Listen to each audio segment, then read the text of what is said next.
ప్రభుత్వ ఆసుపత్రుల ద్వారా పేదలకు మెరుగైన వైద్యం అందించడమే లక్ష్యమని రాష్ట్ర రోడ్లు, భవనాలు, సినిమాటోగ్రఫీ శాఖల మంత్రి కోమటిరెడ్డి వెంకటరెడ్డి తెలిపారు. కార్పొరేటర్లు వివిధ రకాల జబ్బులతో బాధపడే ప్రజల్ని గుర్తించి పట్టణ ప్రాథమిక ఆరోగ్య కేంద్రానికి పంపించాలని చెప్పారు. ప్రజాపాలన ప్రగతి ప్రణాళికలో భాగంగా ఈ నెల 6 నుండి 11 వరకు నిర్వహిస్తున్న ఆరోగ్య వారోత్సవాల సందర్భంగా బుధవారం ఆయన నల్గొండ జిల్లా కేంద్రంలోని మాన్యంచిలకలో 1,91,00,000 రూపాయల వ్యయంతో నిర్మించిన పట్టణ ప్రాథమిక ఆరోగ్య కేంద్రాన్ని ప్రారంభించారు.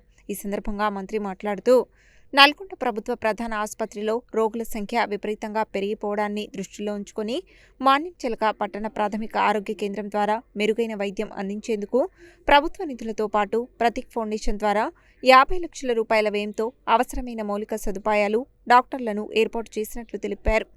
మాన్యంచిలక యూపీహెచ్సికి నూతన భవనాన్ని నిర్మించడమే కాకుండా అవసరమైన మెడికల్ సామాగ్రిని ఏర్పాటు చేయడం జరిగిందని, ఇంకా అవసరమైతే ఎక్కువ ఎక్విప్మెంట్ సమకూరుస్తామని అన్నారు. చుట్టుపక్కల ప్రజలు, పెద్దవారు, గర్భిణీ స్త్రీలకు మాన్యంచిలక పట్టణ ప్రాథమిక ఆరోగ్య కేంద్రం అనువుగా ఉంటుందని, ఇక్కడే అన్ని రకాల వైద్య సేవలు అందించేందుకు ఏర్పాటు చేస్తామని, పరీక్షలతో పాటు అవసరమైతే ప్రభుత్వ ప్రధాన ఆసుపత్రికి రిఫర్ చేసే విధంగా వైద్య సేవలు అందించాలని డాక్టర్లకు సూచించారు. నల్గొండ కార్పొరేషన్ అయినందున సీసీ రోడ్లు, డ్రైనేజీ, తాగునీరు, మంచి వైద్య సదుపాయాలు అందించడం జరుగుతుందని తెలిపారు. ప్రతీక్ ఫౌండేషన్, ఎల్వి ప్రసాద్ సంయుక్త ఆధ్వర్యంలో 3 ఎకరాల స్థలంలో కంటి ఆసుపత్రిని నిర్మించేందుకు కృషి చేస్తున్నట్లు తెలిపారు. అనుకోకుండా పట్టణ పిహెచ్సిలో మందులు అందుబాటులో లేకుంటే ప్రతీక్ ఫౌండేషన్ ద్వారా ఒక ప్రైవేట్ మెడికల్ షాపును గుర్తించి అవసరమైన అత్యవసర మందులు అందజేసే విధంగా అనుసంధానం చేయడం జరిగిందని, డాక్టర్ల ప్రిస్క్రిప్షన్ ఆధారంగా మందులు ఇవ్వడం జరుగుతుందని, ఈ సౌకర్యాన్ని సద్వినియోగం చేసుకోవాలని మంత్రి కోరారు. అవసరమైతే మాన్యంచిలక పట్టణ ప్రాథమిక ఆరోగ్య కేంద్రంలో అక్షయ ఫౌండేషన్ సహకారంతో ఆసుపత్రికి వచ్చిన రోగులకు ఆహారం ఇచ్చేందుకు చర్యలు తీసుకుంటామని మంత్రి వెల్లడించారు. పట్టణ ప్రాథమిక ఆరోగ్య కేంద్రంలోని డాక్టర్లు, ఆశా వర్కర్లు బాగా పనిచేయాలని, పేద ప్రజలకు మంచి వైద్యం అందించాలని మంత్రి ఆదేశించారు. మాన్యంచిలక చౌరస్తా సుందరీకరణతో పాటు విస్తరించి తీర్చిదిద్దడం జరుగుతున్నదని తెలిపారు. నల్గొండ మేయర్ పురి చైతన్య శ్రీనివాసరెడ్డి మాట్లాడుతూ మాన్యంచిలకతో పాటు చుట్టుపక్కల వార్డుల ప్రజలకు పట్టణ ప్రాథమిక వైద్య ఆరోగ్య కేంద్రం ఎంతగానో ఉపయోగపడుతుందని అన్నారు. ప్రతీక్ ఫౌండేషన్ ద్వారా సొంతంగా 50 లక్షల రూపాయలను పట్టణ ప్రాథమిక ఆరోగ్య కేంద్రానికి ఇవ్వడం పట్ల ఆమె మంత్రికి ధన్యవాదాలు తెలిపారు. అన్ని సౌకర్యాలతో ఏర్పాటు చేసిన మాన్యంచిలక పట్టణ ప్రాథమిక ఆరోగ్య కేంద్రంలో కొన్ని రకాల పరీక్షలను సైతం ఇక్కడే చేసుకోవచ్చని, డాక్టర్లు పేద ప్రజల పట్ల ప్రత్యేక శ్రద్ధ తీసుకుని వైద్యం అందించాలని కోరారు. ఎమ్మెల్సీ శంకర్ నాయక్ మాట్లాడుతూ విద్యతో పాటు పేద ప్రజలకు వైద్యం అందించేందుకు మంత్రి చర్యలు తీసుకోవడం అభినందనీయమని అన్నారు. జిల్లా కలెక్టర్ బి చంద్రశేఖర్ మాట్లాడుతూ మాన్యంచిలక పట్టణ ప్రాథమిక ఆరోగ్య కేంద్రం ద్వారా పేద ప్రజలకు నాణ్యమైన వైద్యం అందించేందుకు ఎంతగానో ఉపయోగపడుతుందని, ఆసుపత్రికి అవసరమైతే అదనపు సౌకర్యాలు, మెడికల్ ఎక్విప్మెంట్కు సహకారం అందించాలని మంత్రికి విజ్ఞప్తి చేశారు. చుట్టుపక్కల ప్రజలు మెరుగైన వైద్యాన్ని ఈ ఆసుపత్రి ద్వారా పొందవచ్చని, ఆసుపత్రి డాక్టర్లు, సిబ్బంది ఆ విధంగా పనిచేయాలన్నారు. ప్రజాపాలన ప్రగతి ప్రణాళిక కార్యక్రమంలో భాగంగా ఈ నెల 6 నుండి 11 వరకు నిర్వహిస్తున్న ఆరోగ్య ఉత్సవాల్లో మాన్యంచిలక పట్టణ ప్రాథమిక ఆరోగ్య కేంద్రాన్ని ప్రారంభించడం జరిగిందని, ఇక్కడ వివిధ రకాల టెస్టులను చేయడం జరుగుతుందని, ప్రభుత్వం ఉచితంగా అందిస్తున్న హెచ్పివి వ్యాక్సిన్ను అందరూ సద్వినియోగం చేసుకోవాల్సిందిగా ఆయన కోరారు. జిల్లా వైద్య ఆరోగ్య శాఖ అధికారి డాక్టర్ పుట్ల శ్రీనివాస్ మాట్లాడారు. డిప్యూటీ మేయర్ అష్రఫ్ అలీ ఆమెర్, ప్రధాన ఆసుపత్రి సూపరింటెండెంట్ నరసింహారావు నేత, డిప్యూటీ డిఎంహెచ్ఓ వేణుగోపాల్ రెడ్డి, జిల్లా టీబీ నియంత్రణ అధికారి డాక్టర్ కళ్యాణ్ చక్రవర్తి, యూపీహెచ్సి డాక్టర్లు, సిబ్బంది, ప్రజాప్రతినిధులు, అధికారులు ఉన్నారు. ప్రైమరీ హెల్త్ సెంటర్ ఏర్పాటు చేసుకుంటానికి కారణం మా మంత్రి డాక్టర్ ఫిర్దౌస్ గతంలో ఈ యూపీఎస్సీ ఒక రెంటెడ్ చిన్న ఒక రూమ్లో ఉంటే ఈరోజు మోడల్గా దాదాపు జనరల్గా జైల్లో ఎక్కడ కూడా ఒక ల్యాడ్ కూడా ఇయ్యరు వారు. నేను ఇన్స్పెక్షన్ అక్కడ పోయినప్పుడు రోజు 100-150 మంది అవుట్ పేషెంట్, వాళ్ళు ప్రెగ్నెంట్ లేడీస్ కానీ, ఓల్డ్ ఏజ్ కానీ, ఏమైనా స్టమక్ పెయిన్ వచ్చినా, కాళ్ళ నొప్పులు వచ్చినా అలాంటి పేషెంట్స్తో ఆ రూమ్ అంతా ఫుల్ ఉండి మేము పోయినప్పుడు కొత్త బిల్డింగ్ కట్టాలి సార్ అని వారు చెప్పడం, వెంటనే జైల్స్ డీజీపీని అడగడం, వారు కూడా ల్యాండ్ అలాట్ చేయడం పెద్ద విషయం. ఇది ఈరోజు 2 కోట్ల రూపాయలు ఖర్చు పెట్టుకుని ఇలా మోడల్ ప్రజాపాలన మన ఏదైతే స్టేట్ గవర్నమెంట్ 99 రోజుల కార్యక్రమం తీసుకుందో ఆ వీక్లోనే ఈ హాస్పిటల్ ప్రారంభించుకోవడం. అందుకని దీనంతా ఎయిర్ కండిషన్ వసతులతో ఒక మోడల్గా కట్టడం జరిగి ఈరోజు ఓపెన్ చేసుకున్న సందర్భంగా, కానీ ఇక్కడ మా ఫిర్దౌస్ లాంటి డాక్టర్ ఈరోజు ఇంకా కమర్షియల్గా ఆలోచించకుండా పేదవాళ్ళకు సేవ చేసే డాక్టర్లు చాలామంది ఉన్నారు. మీ అందరికీ రాష్ట్ర ప్రభుత్వం తరఫున ధన్యవాదాలు తెలియజేసుకుంటూ, నిన్ననే మా హెల్త్ మినిస్టర్ గారు కూడా ప్రతి సెంటర్లో కూడా క్యాన్సర్ టెస్ట్ చేయాలని కూడా నిర్ణయించుకున్నాం.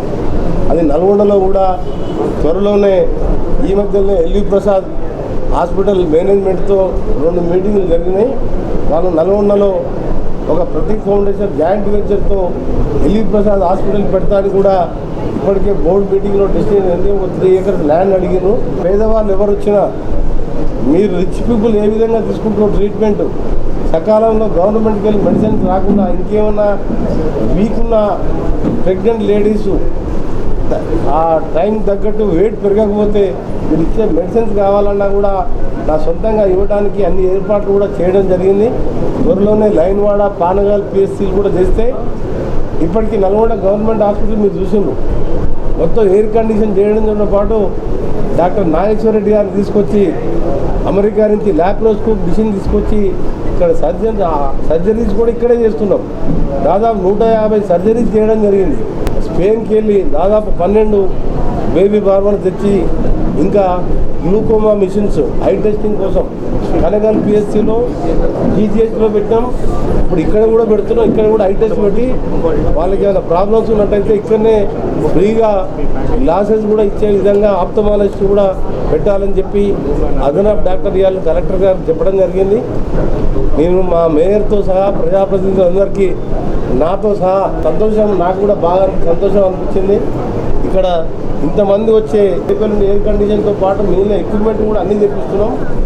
ఆప్థమాలజీ మిషన్తో పాటు మీ గ్లూకోమా మిషన్తో పాటు ఎమర్జెన్సీగా మీకు కావాలంటే మీరు డాక్టర్ గారికి, కలెక్టర్ గారికి చెప్పండి. వారు మీకు ఏమైనా అవుట్ సోర్సింగ్ డాక్టర్స్ కావాలన్నా, ఏఎన్ఎం కావాలన్నా, ఎక్కడన్నా ఎక్స్ట్రా ఉంటే వాళ్ళు అరేంజ్ చేస్తారు. అవన్నీ కూడా చూసుకుంటామని తెలియజేస్తున్నాం.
ఫస్ట్ క్లాస్ అడ్మిషన్ మనకు 231 వచ్చినాయి సార్. ఉన్నాయి 40 సీట్లు. నేను దానికి ప్లాన్ చేస్తున్నాం సార్. యూపీఎస్సీని ప్రారంభోత్సవం చేసుకోవడం చాలా అవసరం సార్. ఇక్కడ ఉన్నటువంటి ఆశా వర్కర్స్కి కానీ, ఇక్కడ ఏఎన్ఎంస్ కానీ, ఫీల్డ్ స్టాఫ్కి నా రిక్వెస్ట్ ఒకటి, ఇక్కడ ఉన్నటువంటి ఇన్ఫ్రాస్ట్రక్చర్ని మనం వేరైన పేద ప్రజలకి నాణ్యమైన వైద్యం అందించేలాగా మీరు కూడా అందరూ కూడా కృషి చేయాలి. ఎప్పటికప్పుడు కూడా ఎక్కడైతే ప్రెగ్నెంట్ ఉమెన్ మీరు ఐడెంటిఫై చేస్తారో వారి కేర్ కానీ, అక్కడ ఉన్నటువంటి వాటికి సంబంధించినటువంటి టెస్టులు కానీ ఎప్పుడప్పుడు డయాగ్నోసిస్ చేసి ఇక్కడ మెడికల్ ఆఫీసర్ ద్వారా ఇక్కడ మనకి ట్రీట్మెంట్ ఇప్పించాలి.